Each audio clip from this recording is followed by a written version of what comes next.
Hello everyone, आप सभी का स्वागत करता हूं, खैर मकदम करता हूं अपने यूट्यूब चैनल हिंदुस्तानी एजुकेशन में। जैसा कि आप सभी को पता है कि ललित नारायण मिथिला यूनिवर्सिटी की तरफ से एग्ज़ामिनेशन जो शेड्यूल है, जो लिस्ट दिया गया है, जारी हो चुका है। ठीक है, और हम सभी को पता चल चुका है कि उर्दू ऑनर्स का एग्ज़ाम कब होगा। तो पार्ट 2 जो पेपर 3 है, यानी पार्ट 2 का पेपर 3 यानी पोएट्री सेक्शन जो है वो 12/12/2022 को इसका एग्ज़ाम होगा।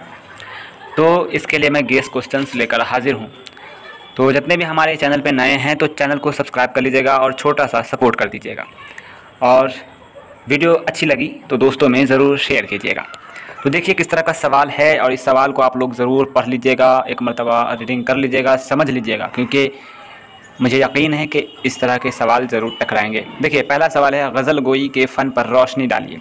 दूसरा सवाल है, गालिब के अहवाल व कवाइफ कलमबंद कीजिए। तीसरा सवाल है, गालिब की गज़ल गोई का जायज़ा लीजिए।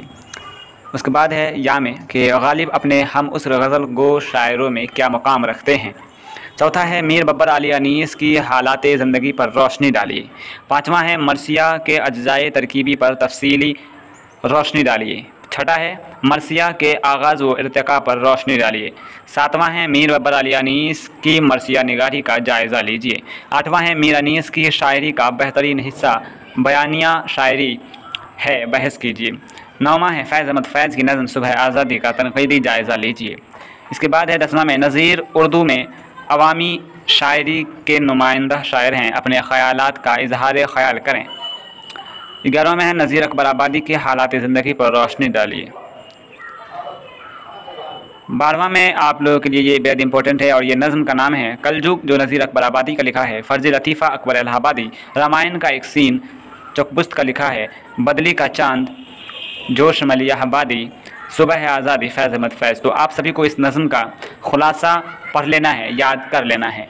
इंशाअल्लाह मुझे यकीन है कि आप लोग अच्छे नंबरात से पास कर जाओगे।